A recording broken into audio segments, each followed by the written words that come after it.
Christmas and a Happy New Year. The Chennai Silks. Let the celebrations begin. One இந்தியாவுத நேயர்கள் அனைவருக்கும் மறுபடியும் வணக்கம். 2024 ஆல்மோஸ்ட் ஒரு எண்டிகிட்ட வந்துட்டோம். சரி, வழக்கமாக இந்த எண்டானாலே இந்த யார் தரமாக பேட்டிங் பண்ணாங்க, யார் சூப்பராக பவுலிங் பண்ணாங்க, யார் ஃபைண்ட் ஆஃப் த சீசன் அப்படி இப்படின்னு சொல்லிட்டு அதுக்கு வழக்கமாக எல்லாருமே பண்ணுவாங்க. அதே மாதிரி தான் நம்மளுமே வந்து 2024 பெஸ்ட் ஆஃப் 2024 அது வந்து பேட்டிங் பவுலிங் ஒரு யார் ஃபாஸ்டஸ்ட் 100 அப்படின்னு சொல்லிட்டு எல்லாமே சீரீஸுமே இருக்குது இந்த இதில். அதில் செகண்ட் எபிசோடு இதுக்கு முந்தின எபிசோட் வந்து தாராளமாக பார்த்துருப்பீங்க. ஃபைண்ட் ஆஃப் த இயர் அது வந்து பார்த்துருப்பீங்க. ஸோ அதில் வந்து லாண்டில் ஏறணும் பண்ணியிருப்போம். இது அதே மாதிரி தான். செகண்ட் வந்து என்ன டாபிக்னே நீங்களே எப்படி சொல்லிடுங்க. செகண்ட் இதில் இந்த எபிசோட்ல என்ன பார்க்க போறோம்னா பெஸ்ட் இன்னிங்ஸ். இப்போ யூஸ்வலாக என்னன்னா இந்த இன்னிங்ஸ்லாம் ஒன் ஃபார் த இயர் அப்படின்ற மாதிரி நினைப்போம். இதெல்லாம் மறக்கவே முடியாது அப்படின்ற மாதிரியான இன்னிங்ஸ் பேட்டர்ஸ் சைடு மட்டும். லைக் ஆஃப்கோர்ஸ் நம்ம பவுலிங் சைடு பார்க்கலாம். பேட்டர்ஸ் வந்து இந்த இதில் எந்த இன்னிங்ஸ் எல்லாத்துலேயும் ஒவ்வொரு ஃபார்மேட்லையும் என்னென்ன அப்படின்றது. ஸோ ஃபர்ஸ்ட் T20 இருந்து ஆரம்பிச்சலாம் நினைக்கிறேன். T20 நான் பார்க்குறது வந்து Tilak Varma against South Africa. Of course நீங்கள் சவுத் ஆஃப்ரிக்கா ஃபேன், எனக்கு இது மிக கொடுமையான ஒரு விஷயமா அப்பதான் உண்மையிலே அந்த வர்மா வர்மா டெம்ப்ளேட் வந்து பீக்ல இருந்தது. அது என்னன்னா மும்பை இந்தியன்ஸ் பிளேயர் திலக் வர்மா இங்கே சவுத் ஆஃப்ரிக்காக்கு அகேன்ஸ்ட் ஆடுறாரு. ஓ மை காட், எந்த ஆக்ஷன் எடுக்க முடியாத நிலைமையில இருக்கேன் சார் அப்படின்ற மாதிரி, எந்த நடவடிக்கை எடுக்க முடியாத இருக்கேன் சார் அப்படின்ற மாதிரி இருந்துச்சு. Super innings. திலக் வர்மா வந்து மாமா நான் தான் எது ஒன் டவுன் எனக்கு கூட நான் செஞ்சு காட்டுறேன் அப்படின்னு சொல்லி செஞ்சாரு. கேட்டிருக்காரு. அதுவும் கேட்டா ஏன்னா அதுதான் இல்ல, இது நான் ஒன் டவுன் வந்து என்னால ப்ரூவ் பண்ண முடியும் அப்படின்னு ஒரு நம்பிக்கை இருக்குது பாத்தீங்களா. அந்த இது பெரிய விஷயம். சூரியகுமார் யாதவுக்குமே பெரிய மனசு அதெல்லாம் உண்மையாக. ஏன்னா யாருமே அந்த ஒரு ரோல் அவ்வளோ ஈஸியா என்ன வச்சுக்க அப்படின்லாம் கொடுக்குறேன். என்ன பையன் நீ ஓப்பனிங் ஆடுன்னு சொல்லி கொடுக்குறாருல அது மாதிரி இது ஒன்று. அண்ட் உண்மையாவே திலக் வர்மா நான் கேட்டு வாங்கினது, நான் ஏன் கேட்டு வாங்கினேன் அப்படின்றத ப்ரூவ் பண்ணிட்டாருன்னு நினைக்கிறேன்.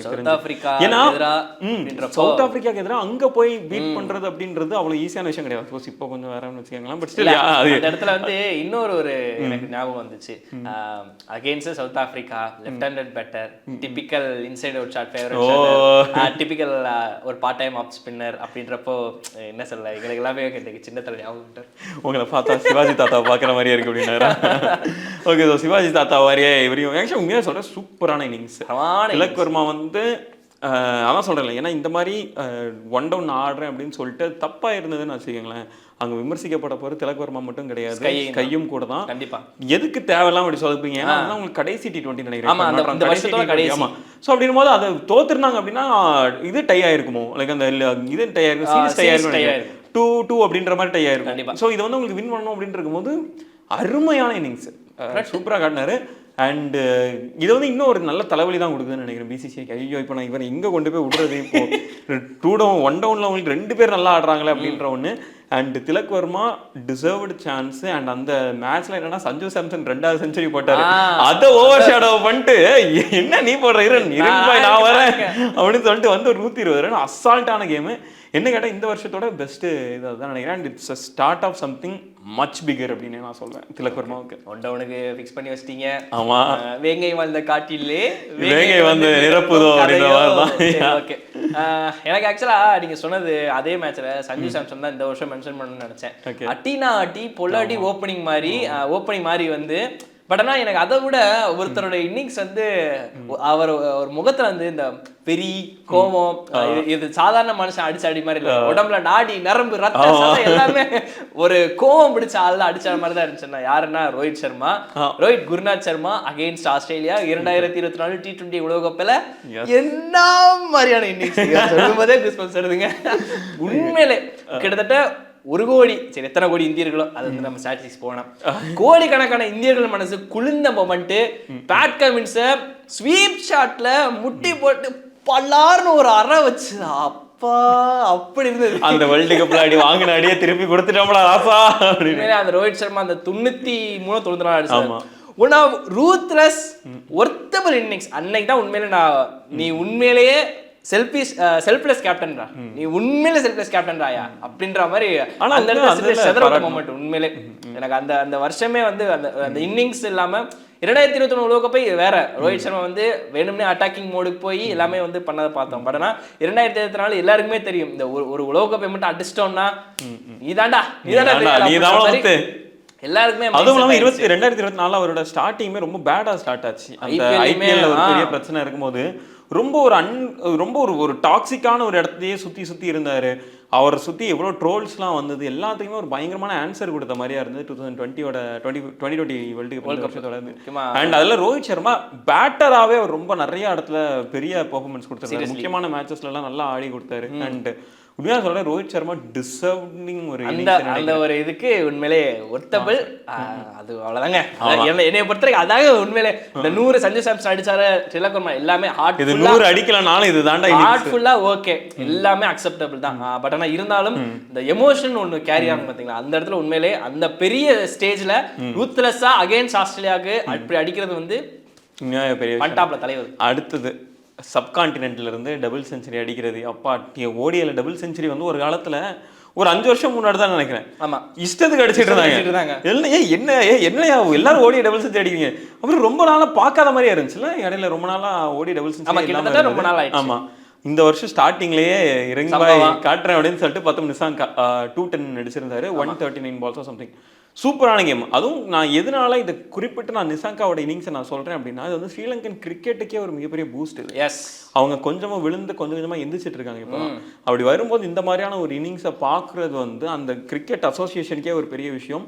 அவங்க மேல மறுபடியும் ஸ்பாட்லைட் வர்றதுக்கான ஒரு இதாக நான் பார்க்குறேன். அதனாலவே எனக்கு இந்த மச் பிகர் இது இந்த ஒரு இன்னிங்ஸ் வந்து அந்த 210 ரன்ஸை விடவும், அந்த சீரீஸ் அவங்க 3-0 வின் பண்ண அந்த விடவும் மச் பிகர் இந்த இன்னிங்ஸ் வந்து கிரியேட் பண்ண இம்பாக்ட் அப்படின்றது.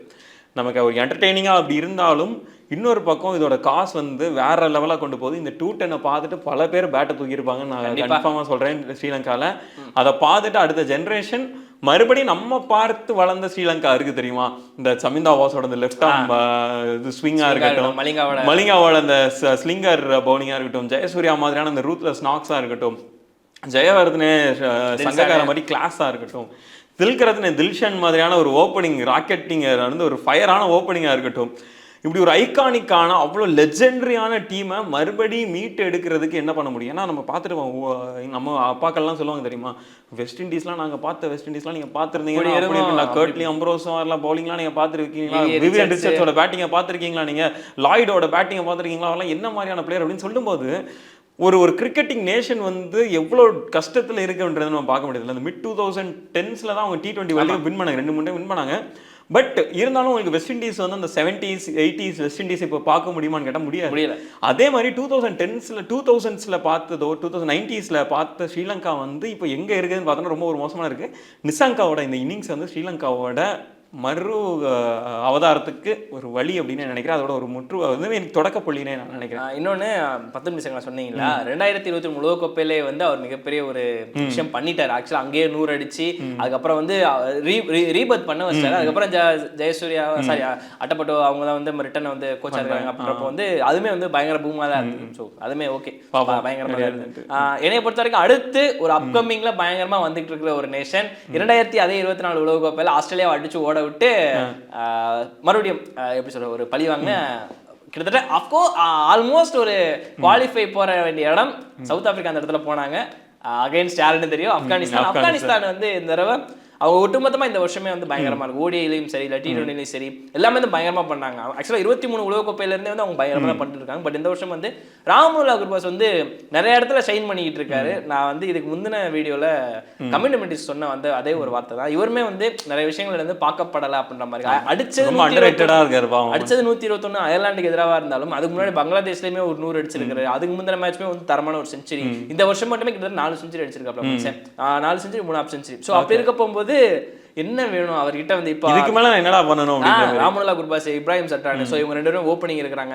கீழே அவங்களுக்கு இந்த 2 டவுன் 3 டவுன் அப்படின்ற இடத்துல வந்து ஃபிக்ஸ் ஆயிட்டு அது கீழே குல்பாதி நைம் இருக்காரு, முகமது நபி உயிர் இருக்கிற வரைக்கும் ஆப்கானிஸ்தான், ரஷீத் கான். ஸோ அப்படின்னு இருக்கிறப்போ அவங்களுக்கு ஒரு கோர் செட் ஆயிடுச்சு. ஜானதன் டிராக்டர் தான் கண்டினியூ பண்ண போறாரு அடுத்து கோச்சிங்கா. அவங்களோட மிடில் ஆர்டர் மட்டும் லைட்டா செட் ஆயிடுச்சு, ஃபிக்ஸ் ஆயிடுச்சு. அப்புறம் அஸ்மதுல்லா முகமது சார் இருக்காரு, மன்னிச்சு. ஸோ பவுலிங் சொல்லவே தேவையில்ல, ஃபசலக் ஃபருக்கி, நவீன் உலக்கு, நூர் அகமது, ரஷீத் கான், ஹசன் ஃபர் இருக்காரு. ஸோ இருக்கிறாங்க பழைய பேர் இருக்காங்கல்ல.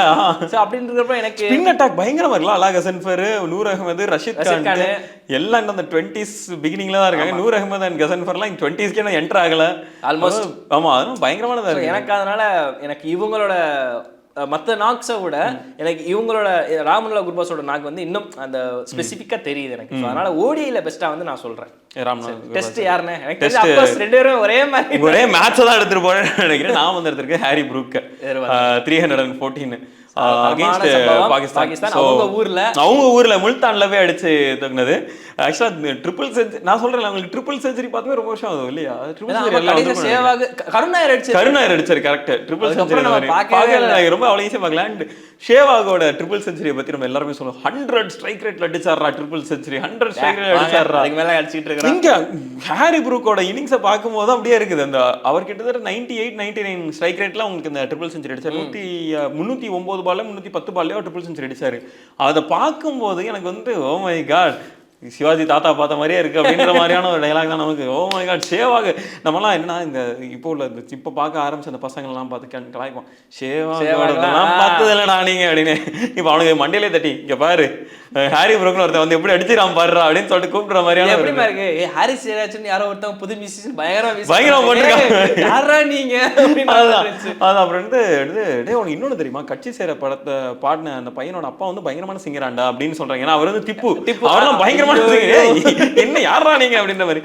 சரி, ஹாரி ப்ரூக்கோட இன்னிங்ஸ் வந்து உண்மையாக சொல்றேன் ஒரு கிளாசிக் இன்னிங்ஸ். இது வந்து கண்டிப்பா பல வருஷத்துக்கு பேசப்படும் அப்படின்னு நினைக்கிறேன். அண்ட் பேஸ்பால் என்னதான் அவங்களுக்கு ஃப்ளாப் அப்படி இப்படின்னு சொன்னாலும் நாங்கள் பேஸ்பால் பிரெண்டன் மங்களமே எங்களை விட்டு போனாலும் பரவாயில்ல, நாங்கள் பேஸ்பாலை விட மாட்டோம் அப்படின்ற மாதிரியான ஒரு மூடில் தான் இருக்காங்க போல. ஏன்னா அந்தளவுக்கு ஊறி போயிடுச்சு. பிரெண்டன் மக்களவே மிஞ்சி போயிட்டு இவங்க இப்போ இங்கிலாந்து டெஸ்ட் டீம் ஆடுறமா அவ்வளோதான். அந்த பிளட்டோட டிஎன்ஏ வந்துருச்சுன்ற மாதிரி தான் தெரியுது. வர்றவங்க எல்லாருமே அந்த அட்டாக்கிங் கேம் தான் ஆடுறாங்க. அசால்ட்டா அடிக்கிறாங்க, பிரிக்கிறாங்க. அதெல்லாம் ஏன்னா உங்களுக்கு ஃபில் சால்ட் போன 2 வருஷமா அவர் போட்டு அடிக்கிற அடியெல்லாம் பார்க்கும்போது ஓகே ரைட் இந்த மாதிரி 1-2 பேர் தான் வருவாங்கன்னு பார்த்தா இல்லை ஒரு ஜெனரேஷனே வருது இங்கே. ஹாரி ப்ரூக்கோட இந்த கேம்லாம் பார்த்தோன்னா ஓகே ரைட் இங்கிலாண்டோட ஃபியூச்சர் கொஞ்சம் ஒரு மாதிரியாக தான் இருக்குது அப்படின்ற மாதிரி தான் ஒரு பயத்தை உண்டு பண்ணுற ஒரு இன்னிங்ஸாக இருக்குது. அண்ட் ட்ரிபிள் செஞ்சுரி எண்ணிடே அது ஒரு இம்ப்ரெசிவான ஒரு இன்னிங்ஸ், அதுக்காகவே அது இருக்குது. ஓகே, அதே மாதிரி இங்கிட்டு நான் அதே ஏசியன்ல வந்து அடிச்ச ஒரு பேட்டர் தான் ஜெய்ஸ்வாலான்னு கேட்டிங்கன்னா அதான் இல்லை மன்னிக்கணும். ஜெய்ஸ்வால் சொல்லி இருந்திருக்கலாம். பட் ஆனால் ஜெய்ஸ்வால் வந்து இதுக்கு முன்னாடி வந்து நிறைய இடத்துல வந்து மிக பெரிய அளவில் பேசப்பட்டார். எனக்கு என்ன ஒரு வருத்தம், நிறைய இண்டிவிஜுவல் வீடியோ அந்த சிட்டன் டாக் சொல்றேன், தனியாக வீடியோ போடும்போது நிறைய சொல்லியிருக்கிறேன். இவருக்குன்னு தனியாக ஒரு ஃபேன் பேஸ் இல்லாததுனாலேயே இவரை வந்து நிறைய பேர் கொஞ்சம் இது பண்றாங்களோ அப்படின்ற மாதிரி. ஜோ ரூட் தான் அதே பாகிஸ்தான் டெஸ்ட்ல வந்து பாத்தீங்கன்னா 200 ரன்கள் மேல அடிச்சு மிகப்பெரிய அளவுல வந்து ரன் வித்தியாசத்துல வின் பண்ணாங்க. பட் ஆனா இங்கிலாண்டை பொறுத்த வரைக்கும் ஜோ ரூட் வந்து அவரோட இந்த வருஷம் பாத்தீங்கன்னா பீக் அவர் இருந்ததை விட எல்லா வருஷத்தையும் விட இந்த வருஷம் பீக்ல இருந்தாரு. முக்கியமா இந்த 200 வந்து அவருக்கு ஒரு மாதிரி ரீகாப்பா இருக்கும். ஏன்னா இதுக்கு முன்னாடி வந்து 100 சொல்லி எல்லாம் பார்த்துட்டாரு. அதுக்கு முன்னாடி இந்தியா டெஸ்ட் வேற ஆடினாரு, அதுக்கு முன்னாடி பாகிஸ்தானுக்கு அதுக்கு முன்னாடி ஆஸ்திரேலியா சம்திங் அதான் ஆடினாப்ல. ஸோ அப்படிலாம் இருக்கும்போது இந்த டெஸ்ட் அப்படின்றது வந்து அவருக்கு இன்னும் கொஞ்சம் பயங்கர ரிலீஃபா இருக்கும். 200 ரன்கள் மேலே அடிச்சிருக்காரு அப்படின்றப்போ அதுக்கப்புறம் மறுபடியும் வந்து 100 முதல் இன்னிங்ஸ் அடுத்த இன்னிங்ஸ்லுமே 100 அப்படின்றப்போ அதுமே தனி ரெக்கார்ட் ஆச்சு. அந்த ஃபேப் 4 வந்து நான் உண்மையாக சொல்றேன், அந்த ஃபேப் 4ன்றதுல ஒருத்தர் வந்து தனியா போயிட்டாரு. ஜோ ரூட்லாம் அதெல்லாம் கடந்து போயிட்டாருன்னு நினைக்கிறேன். அவரெல்லாம் மற்ற நாலு கிட்டத்தட்ட எல்லாம் மற்ற 3 பேரும் ஒரு இடத்துல இருக்கும்போது ஒரு தனி லீக்ல அப்படியே எடுத்து போயிட்டே இருக்காரு. மற்ற எல்லாருமே உங்களுக்கு ஸ்டீவ் ஸ்மித் அந்த பழைய ஃபார்ம்ல இருக்காருன்னா இல்ல, விராட் கோலி இருக்காருன்னா இல்ல, வில்லியம்சன் இருக்காருன்னா இல்ல. ஆனா ஜோ ரூட் வந்து நீங்க எத்தனை பேரானா வாங்கல நான் வரேன் உங்களுக்கு போட்டி அப்படின்ட்டு அவங்க அடுத்த ஜெனரேஷன் ஆஃப் கிரிக்கெட்டர்ஸ் வந்துட்டாங்க. உங்களுக்கு நான் சொல்றேன் ஹாரி ப்ரூக் மாதிரியான பிளேயர்ஸ், ஜெய்ஸ்வால் மாதிரியான பிளேயர்ஸ் வந்து அட்டாக் பண்ணி உள்ள வர போறாங்க அப்படின்ற மாதிரி பிளேயர்ஸ் வந்தாலும் எத்தனை பேர் வேணா வாங்க, ஆனா அந்த ராஜா நான் தாண்டா அப்படின்ற மாதிரி வந்து உட்காந்து ஜோ ரூட் பிரிச்சு ரூட்டு தலை. அதனால எனக்கு பொறுத்த வரைக்கும் ஜோ ரூட்டோட இன்னிங்ஸ் ஸ்பெசிஃபிக்கா இருந்தது அப்படின்னு நான் மென்ஷன் பண்றேன். இதுதான் நம்மளோட இதா இருக்கு. அண்ட் உங்களோட பர்టిక్యులர் இன்னிங்ஸ் இந்த இன்னிங்ஸ் ரொம்ப ரொம்ப என்ஜாய் பண்ண அப்படி நினைக்கிறீங்க அப்படின்னா அதை கீழே கமெண்ட் பண்ணுங்க. நெக்ஸ்ட் எபிசோட்ல மீட் பண்றேன். Until then, it's bye from Leo and Arun. Merry Christmas and a Happy New Year. The Chennai Silks. Let the celebrations begin.